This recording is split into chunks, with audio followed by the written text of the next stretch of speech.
Dining রুমে নেহা আর নিভান তখন খুশির আমেজে মত্ত। নেহা একটু আগেই পৌঁছেছে হৃদি ধরা পড়া, আর তার আসন্ন খবরটা যেন ওদের কাছে কোনো উৎসবের বার্তা। হঠাৎ সেই নিস্তব্ধতা চিরে হৃদির গগনবিদারী চিৎকার কানে আসতেই দুজনে দৌড়ে সেই ঘুপচি ঘরটায় এসে হাজির হলো। হৃদি তখন দু হাতে মাথা চেপে ধরে মাটিতে উপুর করে বসে পড়েছে। ওর সেই ঘন লম্বা চুলগুলো মুখের উপর অবাধ্য হয়ে ছড়িয়ে পড়েছে, যার কারণে মুখটা চেনা যাচ্ছে না। কেবল চুলের সেই কালো অরণ্য বেয়ে তাজা লাল রক্ত গড়িয়ে মেঝেতে পড়ছে। হৃদির চোখের সামনেটা ক্রমশ ঝাপসা হয়ে আসছে। চারিদিকে শব্দগুলো যেন অনেক দূর থেকে ভেসে আসছে।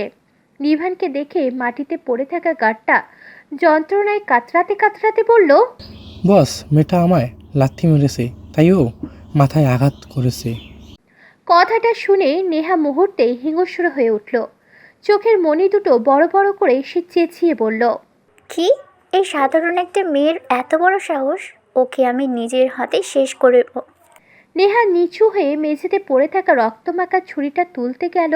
নিভান ছট করে তার হাতটা ধরে ফেলল। নিভানের চোখে তখন এক অদ্ভুত নেশা। সে শীতল গলায় বলল, থাম। আমি অনেক দিন ধরে নিজ হাতে স্বীকার করি না। আমার কখনো কোনো মেয়ে মানুষকে তো মারিনি। আজ ওই মেয়েটাকে দিয়েই শুরু করি। দেখি না মেয়ে মানুষ খুন করতে কেমন লাগে। নেহার ঠোঁটে পৈশাচিক তৃপ্তির হাসি ফুটে উঠল। নিভান ধীর স্থিরভাবে ছুরিটা হাতে নিল। তারপর পরম আয়েসে হাঁটু গেড়ে হৃদির ঠিক সামনে বসল। হৃদি তখনও যন্ত্রণায় মাথা নিচু করে গোঙাচ্ছে। অবনস্ত চুলে ওর সারা মুখ ঢাকা। নিভান হৃদির চুলের ওপর হাত না রেখেও তার কানের কাছে মুখ নিয়ে ফিসফিস করে বলল, চুচু মিস তাসনিন রিদিকা, খুব কষ্ট হচ্ছে তাই না? তবে কি আর করার, মরতে তো আপনাকে হবেই। জানেন আমি সচরাচর মেয়ে মানুষ মারি না। মায়াবীকে ছাড়া কোনো মেয়ের প্রতি আমার কোনো কালেই ইন্টারেস্ট ছিল না, কিন্তু আপনাকে মারলে আমার কলিজায় একটু শান্তি আসবে। বলেই নিভান এক মুহূর্ত সময় নষ্ট না করে হাতে ধারালো ছুরিটা সজোরে হৃদির পেটে আমূল্য বসিয়ে দিল। হৃদি যন্ত্রণায় এক চরম চিৎকার দিয়ে মাথাটা পিছন দিকে এলিয়ে দিল। আর ঠিক তখনই চিবুকের মতো ওর চুলগুলো মুখ থেকে সরে গেল। হৃদির ফ্যাকাশে হয়ে যাওয়া মুখটা দেখা মাত্রই মুহূর্তের মধ্যেই নিভানে সমস্ত পৃথিবী যেন থমকে গেল। তার মুখের পৈশাচিক হাসিটা এক লহমায় উধাও হয়ে গেল। বুকের ভিতরটা কেঁপে উঠল। হাত পা বরফের মতো শীতল হয়ে এলো নিভানের। হৃদি তার পেটে বিধা ছুরির উপর হাত রেখে যন্ত্রণায় নিতর হয়ে মেঝেতে উপর হয়ে লুটিয়ে পড়ল। তার মায়াবী চোখজোড়া আস্তে আস্তে বন্ধ হয়ে এলো।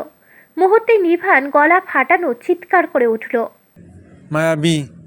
এদিকে কলেজে নানান রকম অনুষ্ঠান হচ্ছে, কিন্তু শুভ্রের কিছুতেই ভালো লাগছে না। চারিপাশে এত আলো, গান, হই হুল্লোড় সবকিছুই ওর কাছে বিষ লাগছে। মনের ভিতরটা ছটফট করছে এক অজানা আশঙ্কায়।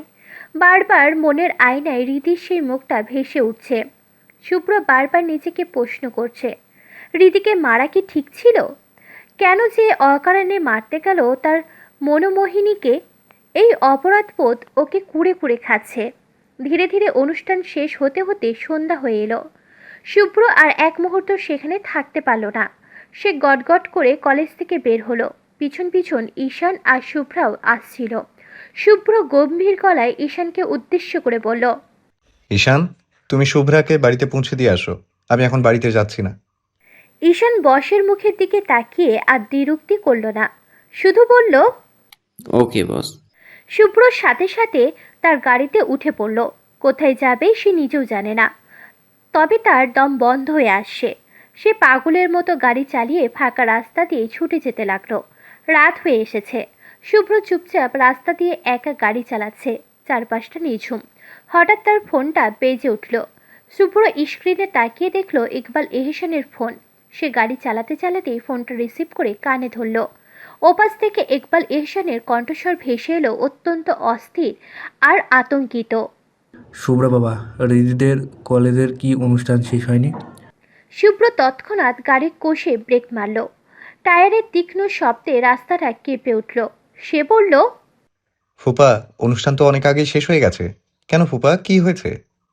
ইকবাল এহসান ওপাশ থেকে কান্নায় ভেঙে পড়া গলায় বললেন, কি বলো তুমি? তাহলে আমার রিদিমা কই? ও তো এখনো বাড়ি আসেনি। আর বাবা, ওর ফোনটাও বন্ধ পাচ্ছি। ইকবাল এহসানের কথাটা শোনা মাত্রই শুভ্রের মাথায় যেন আস্ত আকাশ ভেঙে পড়ল। এক মুহূর্তের জন্য ওর হৃৎপিণ্ডটা থমকে গিয়ে পরক্ষণেই পাগলের মতো ধকধক করতে লাগলো। সে চরম অস্থিরতায় স্টিয়ারিংয়ের হুইলটা খামচে ধরে কাপা গলায় বলল, কি বলছেন ফুপা আপনি? রিদিকে তো আমি দুপুরের দিকেই বাড়ির জন্য পাঠিয়ে দিয়েছি। ও তো অনেক আগেই পৌঁছানোর কথা। ইকবাল এহসান ওপাশ থেকে টুকরে কেঁদে উঠলেন। তার হাহাকার মাখানো কণ্ঠস্বর শুভ্রর কানে সজোরে বিঁধল।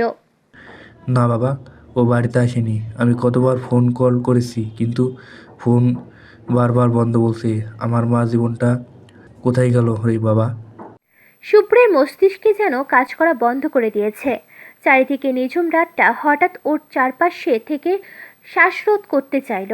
সে কোনো মতে নিজেকে সামনে নিয়ে চোয়াল শক্ত করে বলল, ফুপা, আপনি শান্ত হন, আমি দেখছি। আমি আমি রিদিকে নিয়ে তবেই বাড়ি ফিরছি। আপনি একদম টেনশন করবেন না ফুপা। আমি থাকতে রিদির কিচ্ছু হবে না, এটা আমার কথা। বলেই শুভ্র ফোনটা কেটে দিয়ে পাগলের মতো শুভ্রাকে কল দিল। ওপাশ থেকে শুভ্রা কলটা রিসিভ করে কিছু বলার আগেই শুভ্র গর্জন করে উঠল। শুভ্রা, তাড়াতাড়ি আমাকে মিথিলা, ভাবনা, রিয়া ওদের সবার বাসার ঠিকানা সেন্ড কর, কুইক।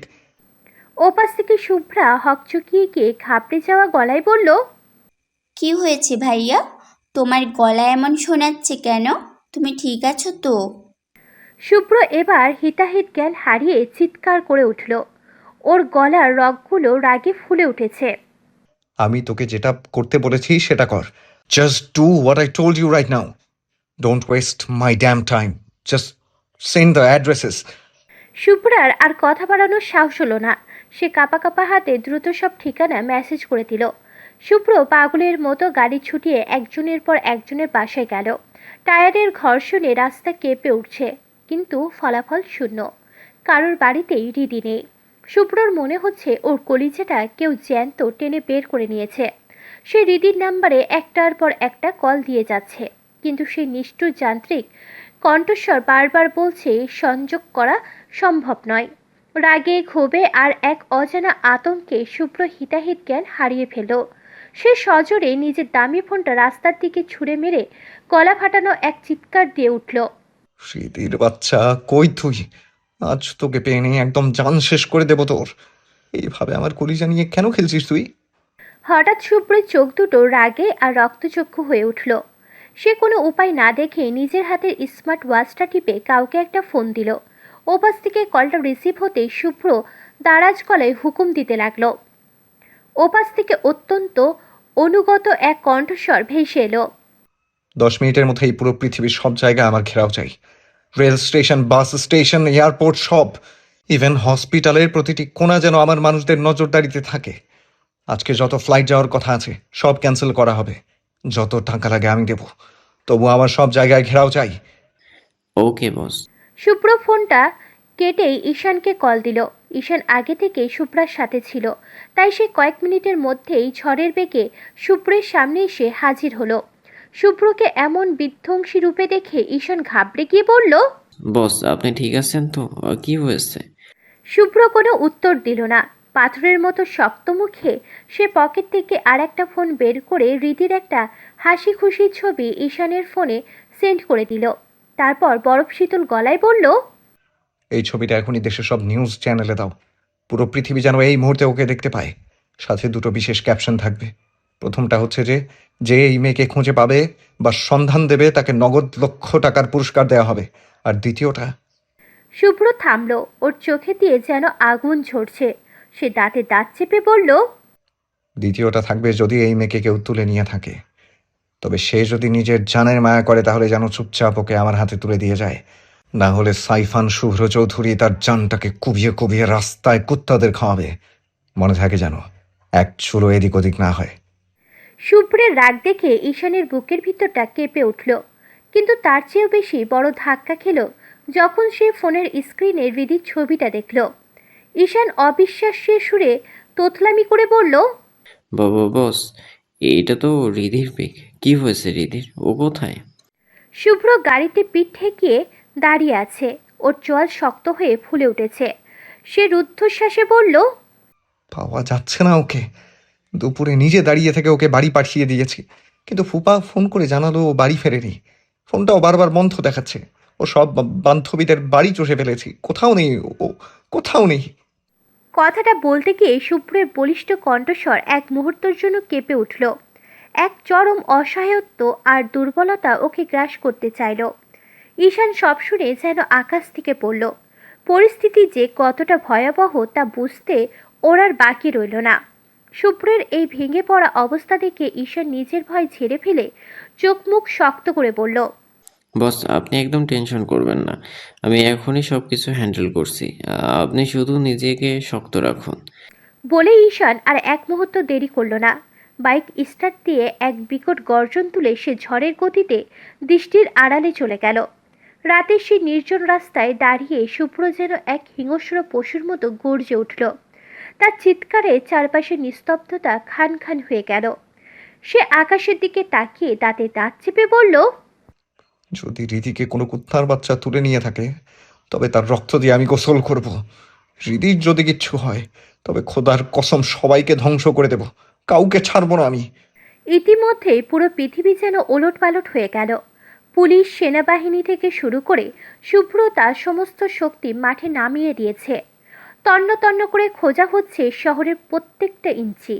হঠাৎ পুলিশের সাইবার ইউনিট থেকে খবর এলো হৃদির ফোনের শেষ লোকেশন ট্র্যাক করা গেছে। ফোনটা বন্ধ হওয়ার ঠিক আগ মুহূর্তে যেখানে অন ছিল সেই জায়গাটা চিহ্নিত হতেই শুভ্র উন্মুখ হয়ে সেখানে ছুটল। পাগলের মতো গাড়ি চালিয়ে শুভ্র সেই নির্জন রাস্তার মোড়ে এসে পৌঁছালো। ধকধক করতে থাকা বুক নিয়ে সে রাস্তার সেদিক এদিক খুঁজতে লাগলো। হঠাৎ রাস্তার একদম কিনারায় ঘাসের উপর চকচকে একটা জিনিসের দিকে ওর নজর গেল। শুভ্র দৌড়ে গিয়ে ফোনটা তুলে নিল। ফোনের স্ক্রিনটা ফেটে গেছে, কিন্তু ওটা চিনতে এক মুহূর্ত দেরি হলো না। এটা হৃদিরই ফোন। হৃদির ফোনটা এইভাবে রাস্তায় পড়ে থাকতে দেখে শুভ্রের পায়ের নিচে থেকে মাটি সরে গেল। ও নিশ্চিত হয়ে গেল যে ওর মনোমোহিনীকে কেউ জবরদস্তি তুলে নিয়ে গেছে। কিন্তু কে? শুভ্রের জানা মতে হৃদির তো কারোর সাথে কোনো শত্রুতা থাকার কথা নয়। তবে কেন ওকে লক্ষ্য করা হলো? শুভ্রর মাথায় তখন রাগের চেয়েও হাজারটা প্রশ্ন ঘুরপাক খাচ্ছে। কিন্তু পরক্ষণেই সে বিভ্রান্তি ছাপিয়ে এক ভয়াবহ এক আক্রোশ ওর রক্তে মিশে গেল। শুভ্র দুহাতে ফোনটা শক্ত করে চেপে ধরে বনের বাঘের মতো গর্জে উঠল, যেই হোক সে, যেই হাত দিয়ে আমার মনোমোহিনীকে ধরার দুঃসাহস করেছে, সেই হাত আমি কেটে টুকরো টুকরো করে ফেলবো। যেই চোখ দিয়ে আমার মনোমোহিনীকে নোংরা ভাবে দেখেছে, সেই চোখ আমি টেনে উপড়ে ফেলবো। I will not spare anyone. I will burn this whole world to find her. এইদিকে নিভান মুহূর্তের মধ্যে হৃদির রক্তাক্ত আর নিতর দেহটা নিজের বুকের মাঝে জড়িয়ে ধরে এক বুক ফাটানো আর্তনাদ করে উঠল। তার চোখের জল তখন হৃদির ফ্যাকাশে গাল ভিজিয়ে দিচ্ছে। ও নো নো, এই মায়াবী উঠ, কথা বল আমার সাথে। ওয়াল্লাহ, আমি এইটা কি করলাম? তাকে দেখার জন্য দীর্ঘ 3টি বছর ধরে আমার এই চোখটি তৃষ্ণার্ত হয়ে আছে। তাকে পাওয়ার জন্য আমি দিন রাত প্রহর গুনে গুনে অপেক্ষা করছি। আজ তাকেই আমি নিজের হাতে শেষ করে দিলাম। ও আল্লাহ, এই দিন দেখার আগে আমার মৃত্যু কেন হলো না? নিভান উন্মাদ হয়ে গেছে। সে কাঁপা কাঁপা হাতে হৃদির মুখ থেকে রক্তমাখা চুলগুলো সরাচ্ছে আর অসংলগ্নভাবে বকে যাচ্ছে। এই এই মায়াবী ওঠ না, আমি জানতাম না এটা তুই। আমি তো তোকে শত্রু মনে করেছিলাম। যদি একবার জানতাম তুই আমার মায়াবী, তবে কি তোকে আঘাত করার দুঃসাহস করতাম? লক্ষ্মীটি কষ্ট পাস না, চোখ খোল, দেখ আমি কেমন পাগলামি করছি। দেখ আমার চোখ দুটো কতটা তৃষ্ণার্ত তোকে দেখার জন্য। চোখ খোল না মায়াবী, আর কোনোদিন আঘাত করবো না তোকে। একটিবার শুধু চোখ খোল। আমি এমনিতেই 3 বছর ধরে তোর জন্য পাগল হয়ে আছি। এই পাগলটাকে আর পাগল বানাস না প্লিজ মায়াবী, শুধু একবার চোখ খোল। নিভান সেই হাহাকার পুরো ফ্যাক্টরির দেওয়ালগুলোতে ধাক্কা খেয়ে ফিরে আসছে। তার সাদা শার্টটা এখন হৃদির রক্তে মাখামাখি।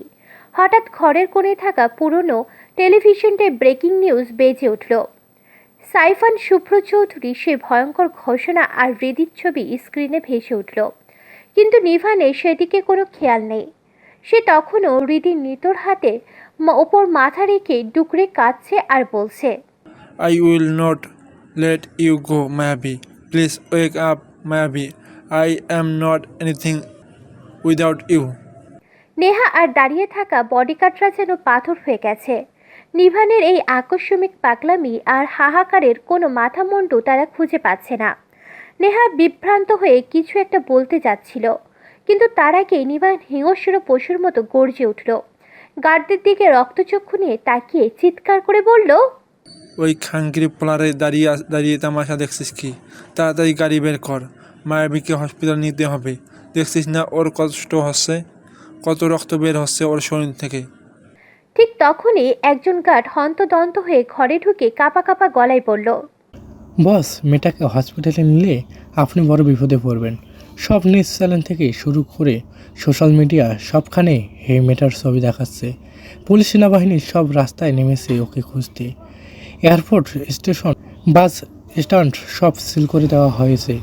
এমনকি শহরের প্রতিটা হসপিটালও ঘেরাও করা হয়েছে। আর এই সব কিছু করেছে সাইফান শুভ্র চৌধুরী। বস, ও পুরো পাগল হয়ে গেছে এই মেয়েটার জন্য। বস, আমার কথা শোনেন, মেয়েটার লানে ফেলে রাখে আমরা এখনই অন্য কোথাও পালিয়ে যাই। গার্ডদের মুখ থেকে শব্দটা শোনা মাত্রই নিভানের হিতাহিত জ্ঞান হারিয়ে গেল। সে ক্ষিপ্ত গতিতে পাশে থাকা এক গার্ডের কোমর থেকে রিভলভারটা ছিনিয়ে নিল। কোনো কিছু চিন্তা না করে সে গার্ডের বুকে লক্ষ্য করে ঠাস ঠাস করে দুইবার ট্রিগার চেপে দিল। মুহূর্তে গার্ডটা নিথর হয়ে মেঝেতে লুটিয়ে পড়ল।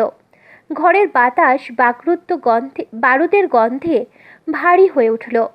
নিভান তখনও হৃদের রক্তাক্ত দেহটা এক হাতে জড়িয়ে ধরে অন্য হাতে রিভলভার উঁচিয়ে চিৎকার করে উঠল, কে কী করবে তাতে আমার কিচ্ছু যায় আসে না। আমি কাউকে ভয় পাই না। আমার মায়াবিকে বাঁচাতে হলে যা করতে হয় আমি তাই করব। আর ওই সাইফান চৌধুরী, শুভ্র চৌধুরী, ওকে তো আমি দেখে ছাড়বো। সাধারণ একটা ব্যবসায়ী হয়ে এত পাওয়ার দেখাবে কিভাবে, সেটা আমিও একবার দেখতে চাই। I don't care about anyone. My Mayabi must live. শহরের ব্যস্ত রাস্তার আড়ালে হাজারো তথ্য আদান প্রদান চলে, সোশ্যাল মিডিয়া থেকে শুরু করে কম্পিউটারে গোপন বার্তা পর্যন্ত। কিন্তু এই যান্ত্রিক শহরের বুকে লুকিয়ে থাকে এমন কিছু রহস্য যার হদিশ কেবল সেই রহস্যের শেষটাই জানে। শহরের ঠিক মাঝখানে অবস্থিত এক বিশাল ও ভয়ঙ্কর ঘন জঙ্গল, যা সাধারণ মানুষের কাছে আতঙ্কের অপর নাম। কেউ কল্পনাও করতে পারে না যে এই অভেদ্য অরণ্যের গভীরে মানুষের অস্তিত্ব থাকতে পারে। সবচেয়ে বিস্ময়কর বিষয় হলো সেই জঙ্গলের মাটির নিচে অবস্থিত এক বিশাল বাড়ি। শুনতে অবিশ্বাস্য মনে হলেও বাস্তবেও এমন গোপন আস্তানা থাকা সম্ভব, যা অনেকের কাছেই অজানা। এই মাটির নিচের বাড়িটা হলো নিভানের গোপন ডেরা। অনেক বছর আগে এটি তৈরি করা হয়েছিল। যখন নিভান বাংলাদেশে থাকত, তখন সে এখানে মানুষ এনে নৃশংসভাবে খুন করত। সে অগণিত খুনের দায়ে তাকে একসময় দেশ ছাড়তে বাধ্য হয়েছিল, কিন্তু তার এই আস্তানার হদিশ কেউ কখনো পায়নি। নিভা নিজেও কখনো ভাবেনি যে তাকে আবারও কোনো একদিন এই বাড়িতে ফিরে আসতে হবে।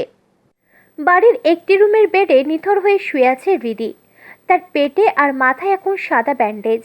নিভানের নির্দেশ, তার প্রাণের ভয়ে শহরের সবচেয়ে দক্ষ ডাক্তার এখানে এসে হৃদির চিকিৎসা করেছেন।